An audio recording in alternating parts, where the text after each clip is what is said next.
ہمیں جو عیدی ملتی تھی وہاں تھوڑی تھوڑی 4 آنے 8 آنے. بچپن بہت جلدی ختم ہو گیا. فوراً ہی میں نے بہت چھوٹی عمر میں ہائی اسکول کیا. میں نے کہا دیکھ لے بھائی ابھی تک تیرا نشانیاں باقی.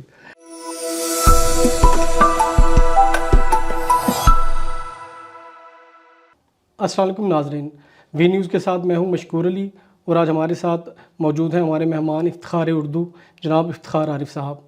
آج ہمارے ان سے ملاقات کا سب سے اہم مقصد تو یہ تھا کہ انہیں مبارکباد دیں، کیونکہ افتخار عارف صاحب پاکستان کے پہلے ادیب ہیں جنہیں حکومت پاکستان کی جانب سے ان کی ادبی خدمات کے اعتراف پہ نشان امتیاز کے سب سے بڑے سویلین اعزاز سے نوازا گیا ہے. سر بہت بہت مبارک ہو آپ کو.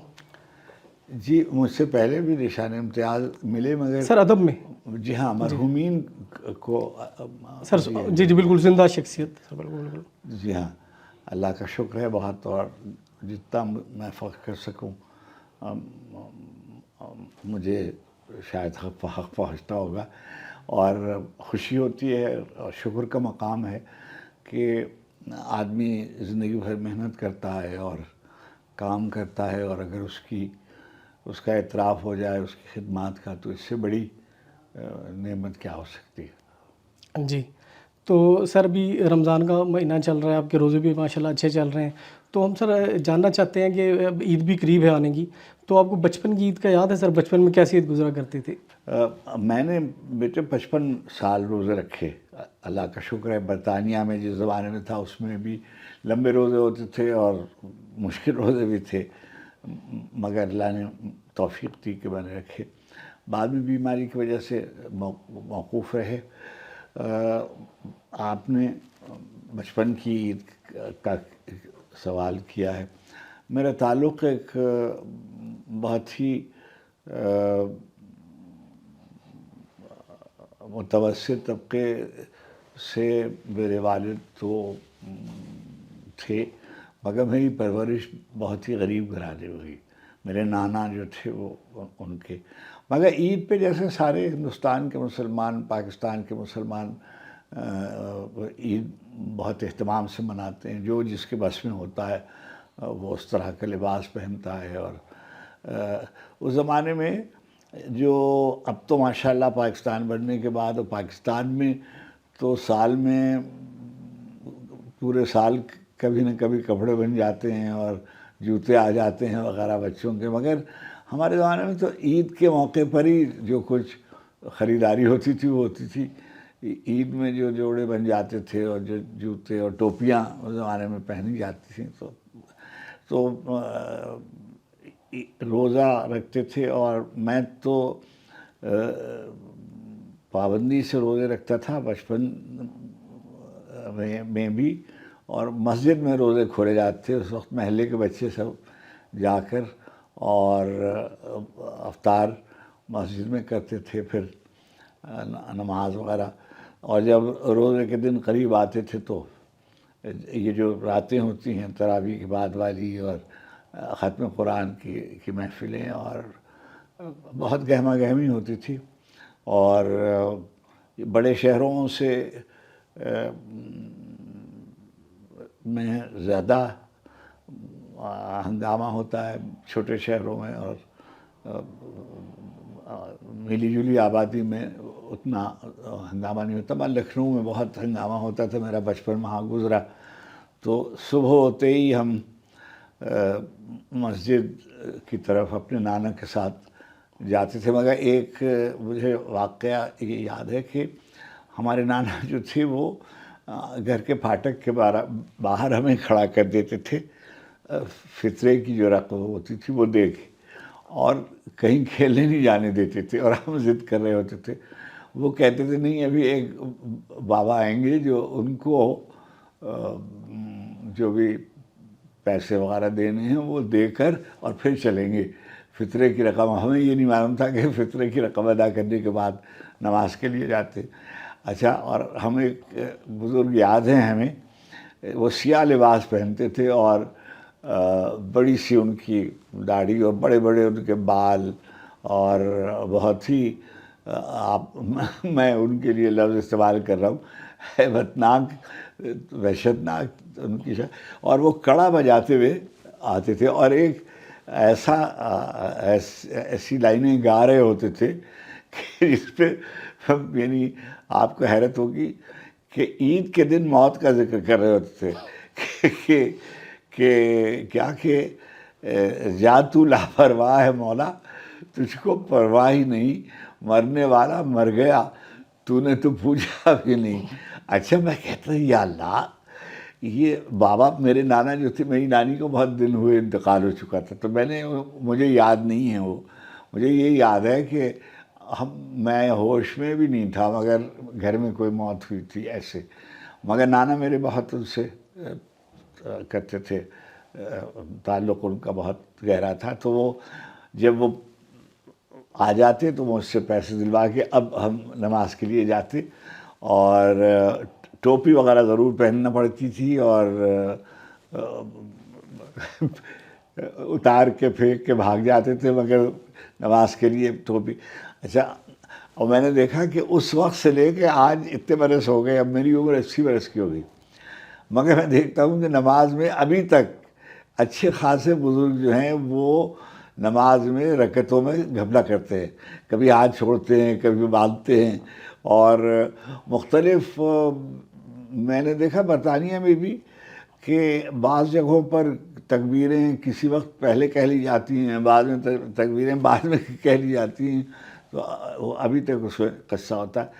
نماز پڑھنے کے بعد ہم گھر آتے تھے، اور پھر ہم جب ظاہر عیدی کا ایک تصور ہوتا تھا، جی سر، تو باہر سے جو لوگ آتے تھے ہمیں جو عیدی ملتی تھی وہ تھوڑی تھوڑی 4 آنے 8 آنے، زیادہ جو سب سے زیادہ تھی وہ 1 روپے کی عیدی ملتی تھی، اور وہ ہم یعنی کوشش کرتے تھے کہ جتنی جلدی یہ ختم ہو جائیں اتنی اچھی، ورنہ رات کو یہ واپس لے لیے جائیں گے پیسے۔ تو سر کیا خریدتے تھے، مصرف کیا ہوتا تھا؟ اچھا دیکھیے، عیدگاہ جاتے تھے بعد میں، یعنی ہم تو پہلے تو ہم محلے میں حضرت شاہ عبد الرحمن سندھی موحد کا مزار تھا وہاں، تو وہاں عید کی سب سے پہلے نماز ہوتی تھی، سمجھیے 7-8 بجے سویرے، اور وہاں سے آ کر محلے میں بچے سب وہیں پڑھا کے آتے تھے، اور عید ملنا اور جیسے کھیلنا ہوتا ہے۔ پھر ہمیں عیدگاہ لے جایا جاتا تھا، وہاں جھولے پڑے ہوئے ہوتے تھے، اور اچھا مجھ کو تو بہت ہی ڈر لگتا تھا، یہ جو گھومنے والے ہوتے ہیں اور کھٹولے لگے ہوئے اس پہ، اور بچے اس پہ چڑھ رہے ہوتے تھے، اور ہنڈولا جسے کہتے، مجھ کو ڈر لگتا تھا، میں آج بھی اس کو نہیں کر سکتا۔ میں اپنے بچوں کے ساتھ کبھی برطانیہ میں امریکہ میں گیا تو مجھ کو بہت خوف آتا ہے ان چیزوں سے بہت۔ آنے کے بعد شام میں مجھ کو ایک یاد ہے کہ جو میرے نانا مرحوم تھے وہ قبرستان لے جاتے تھے، یعنی مجھے دن بھر کھیلنے کی اجازت تھی، مگر شام کو مغرب سے پہلے، عصر مغرب کے درمیان، تو وہ مجھ سے کہہ دیتے ہاں بھائی چلیں، اور میں آمادہ ہوتا تھا، اس لیے کہ محلے سے باہر جانا، اور پھر ہم قبرستان جاتے تھے، وہاں میری نانی کی قبر تھی، اور جو کچی قبریں تھیں مگر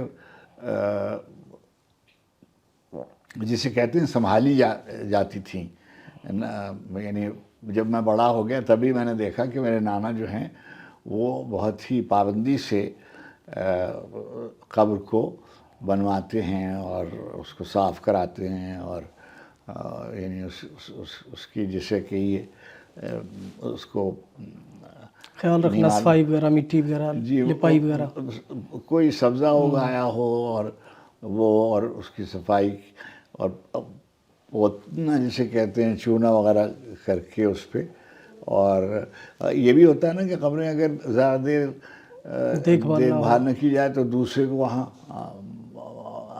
دفن کر دیتے ہیں، سپورٹ کر دیتے ہیں۔ تو مجھ کو جو بات فیسنیٹ کرتی ہے، یاد رہتی ہے ابھی تک، کہ جو میرے نانا تھے وہ انہیں تو یہ نہیں معلوم ہوگا کہ میرے جو بیٹا میرا جو ہے نواسا میرا، اس کو یہ سب باتیں یاد رہیں گی یا کچھ ہوگا. تو مجھے ایک بات یاد آتی ہے، اور اس نے میری زندگی میں بہت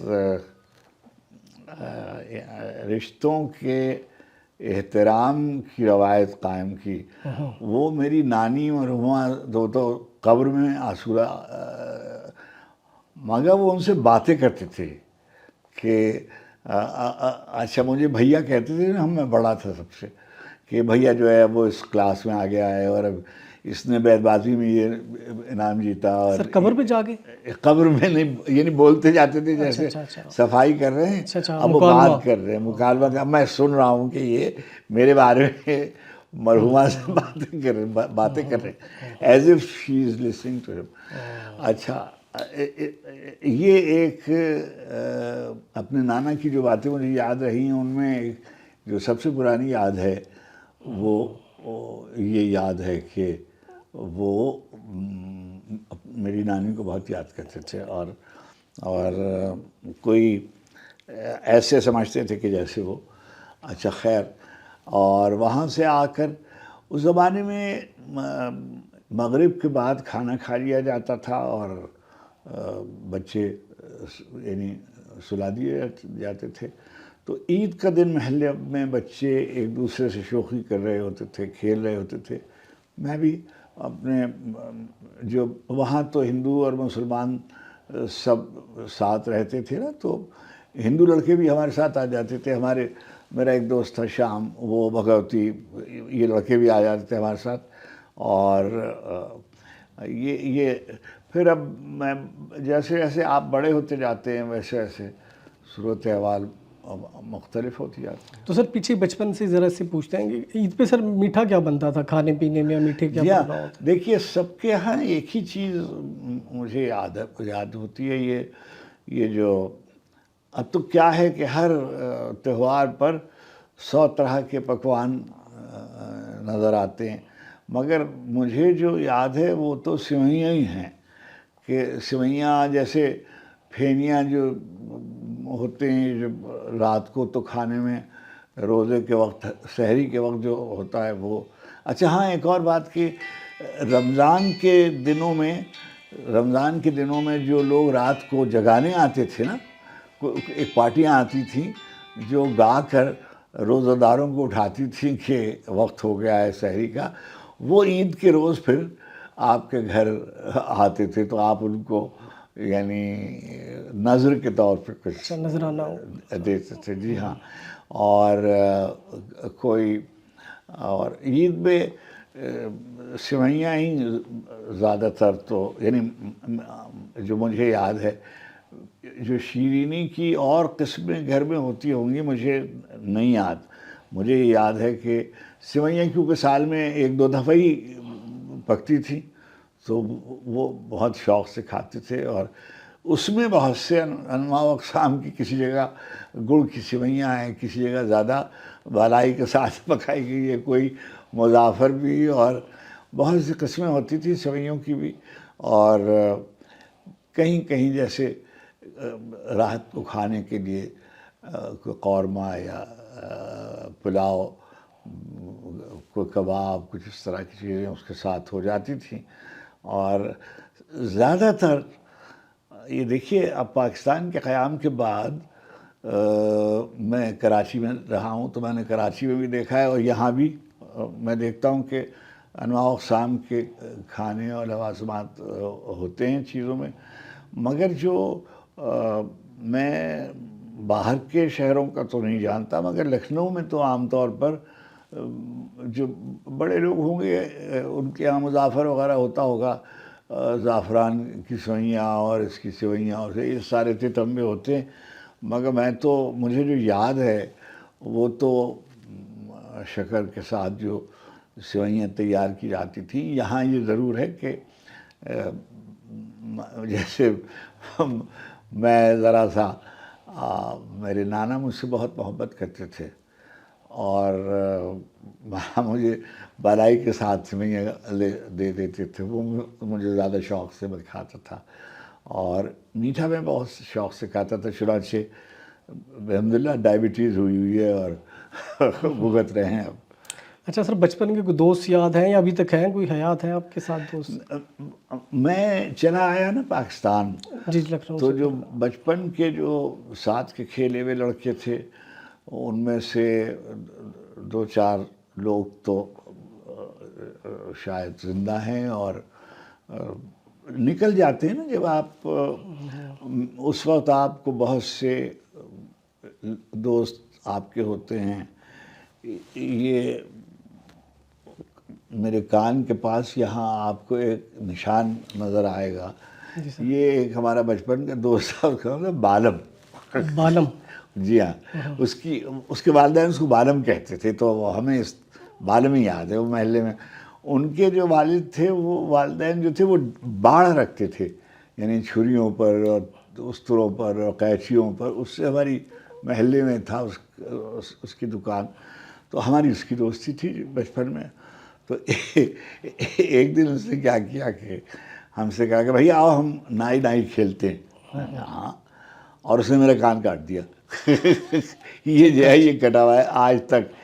اب کیا ہے کہ میں 20 برس کے بعد میں گیا انڈیا کے لکھنؤ. جی ہاں، اور میں نے جانے سے پیشتر وہاں اپنی والدہ سے یہ کہا کہ اگر سرجو اور بالم مل جائیں کہیں تو ان کو مطلع کیجیے گا کہ میں آ رہا ہوں. چنانچہ وہ آیا.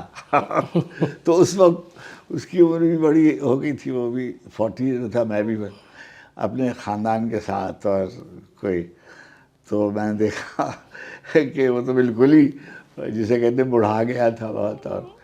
اور میں نے کہا دیکھ لے بھائی، ابھی تک تیرا نشانیاں باقی. تو بچپن میں تو آپ، لیکن بیٹے میرے حالات کیونکہ اور طرح سے ذرا مختلف ہو گئے تھے، تو میں بچپن بہت جلدی ختم ہو گیا. اور فوراً ہی میں نے بہت چھوٹی عمر میں ہائی اسکول کیا، پھر انٹرمیڈیٹ کیا، پھر میں لکھنؤ یونیورسٹی میں BA میں چلا گیا. اور میں سمجھیے میں نے 61 میں ماسٹرز کر لیا تھا. میں جب ابھی 21 برس کا تھا جب میں نے ماسٹرز کیا. اور تو پورے وقت بہت ہی مجھے یہ خیال تھا کہ میری زندگی اگر بدلے گی تو تعلیم سے بدلے گی، اور میں اگر آگے جاؤں گا اور اس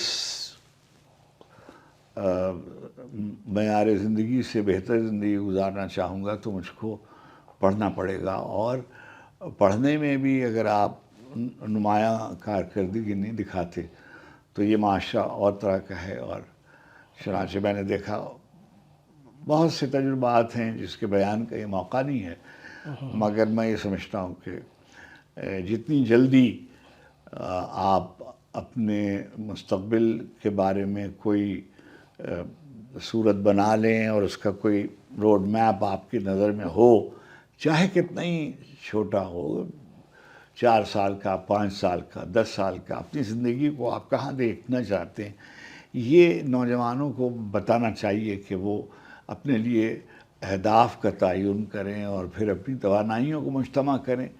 دیکھیے بیٹے، جو وقت ہماری زندگی میں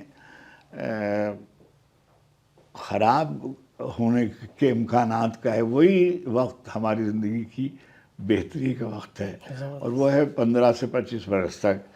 جو بچے، جو لڑکے، جو بچے، جو بچیاں اپنے لیے کوئی نظام کار ترتیب دے لیتے ہیں، وہ پھر زندگی میں کہیں نہ کہیں پروردگار عالم ان کی محنتوں کو کا ثمر ان کو ضرور دیتے ہیں. تو سر بتائیے گا کہ چاند رات کا کیا ماحول ہوتا تھا؟ اور چاند بھی آج کل تو آپ نے دیکھا تنازع ہو جاتا ہے، مفتی پوپل سے اپنا چاند نکال لیتے ہیں، ادھر سے اپنا چاند نکل آتا ہے، تقسیم ہو جاتی ہے قوم. تو آپ کے دور میں کیا تھا بچپن میں خاص طور پہ؟ جی بچپن میں تو چاند رات اور چاند رات کا بڑا قصہ ہوتا تھا. جی سر. اس لیے کہ ہم جو دو باتیں ہیں. دیکھیے عید کے کپڑے سل کے آ گئے ہوتے تھے, یا ٹوپی لینے جانا ہوتا تھا, یا جوتے لینے جانا ہوتا تھا, وہ ہم لوگوں کو نہیں معلوم یہ لوگ کیوں چاند رات پہ اٹھا رکھتے تھے. اب وہ چاند رات کے دن بابا کے ساتھ میں بازار جاتا اور وہ پسند کے جوتے پسند. اب یہ خیال ہوتا نا کہ یار کل ہی عید ہو جائے تو اچھا ہے, اور تاکہ جلدی سے یہ سب. اچھا, چھت پہ ہم چڑھ جاتے تھے اور سارا پورا محلہ جو تھا وہ اپنی اپنی چھتوں پہ نظر آتا تھا. اچھا, وہاں اور تو کوئی گویا طریقہ نہیں تھا آج کی طرح سے کہ کوئی چاند ہو گیا نہیں ہوا یہ قصہ ہوتا ہے. تو مسجدوں سے, اچھا مسجدوں میں اس زمانے میں لاؤڈ اسپیکر بھی نہیں ہوتے تھے, یعنی جسے کہتے بھائی جی بالکل, ورڈ آف ماؤتھ بتایا جاتا تھا کہ چاند ہو گیا. اچھا, بہت کم, مجھے تو یاد نہیں ہے, ایک آدھ دفعہ شاید کبھی میں نے سنا ہوگا کہ چاند کا کوئی اختلاف ہو. یہ یہاں آ کر جب میں کراچی آیا تو ایک دفعہ یہ قصہ ہوا تھا کہ یہ ہو گیا اور نہیں ہوا اور ہو گیا. پھر میں پاکستان ٹی وی میں جب کام کرتا تھا تو ایک دفعہ مجھ کو رویت ہلال کمیٹی میں جانے کا اتفاق ہوا. اس زمانے میں حبیب بینک جو ہے کراچی کا, جی بالکل, اس کی چھت پہ, اس کی چھت پہ سے دیکھا جاتا تھا. تو میں یعنی ٹی وی کی طرف سے جو ٹیم گئی تھی اسے میں بھی چلا گیا تھا ادھر. اچھا, بہت سے علماء تھے اور اتنے علماء تھے کہ بس اور دوربینوں سے سب چاند دیکھ رہے تھے. جب مجھے تو نظر نہیں آتا تھا, میری تو آنکھ کمزور تھی, اور میں دیکھتا تھا کہ سیاست جو تھی اس زمانے میں بھی چاند کے اطراف بہت چل رہی تھی. اور اب میں سوچتا ہوں کہ کیسی عجیب و غریب بات ہے, آج کل جو رویت ہلال کا مسئلہ جو ہے وہ تو سر ابھی بڑے وہ ضعیف ہوتے ہیں علماء ہمارے, بڑی عمر ہوتی ہے, ان کی لگی ہوئی ہوتی ہیں, چاند ویسے انہیں نظر کمزور ہوتی ہے, تو سائنس سے نہیں فائدہ اٹھانا چاہیے؟ دیکھیے ٹیکنالوجی آ گئی ہے, سب معلوم ہے کہ چاند کا سفر کیسے شروع ہوگا, کب شروع ہوگا, کہاں پر, کس مقام پر ہوگا وغیرہ, یہ سب طے ہے. ضد کی الگ بات ہے, سیاست. خیر میں اس پہ زیادہ. جی. تو سر بتائیے گا کہ اب موجودہ آج کل اس عمر میں آپ کے ماشاءاللہ 80 برس ہو گئے آپ کے اس سال مارچ 23 میں, تو اب عید کیسے گزرتی ہے پوتے پوتیوں کے ساتھ, بچوں کے ساتھ؟ بس میں دیکھیے, جو مجھے یہ بہت ہی اللہ کا بہت شکر ہے کہ جن اداروں میں نے کام کیا ہے اس میں میرے دوست ہیں, جیسے اکادمی ادبیات پاکستان میں, مقتدرہ قومی زبان میں, نیشنل فاؤنڈیشن میں, یونیورسٹی نومل میں.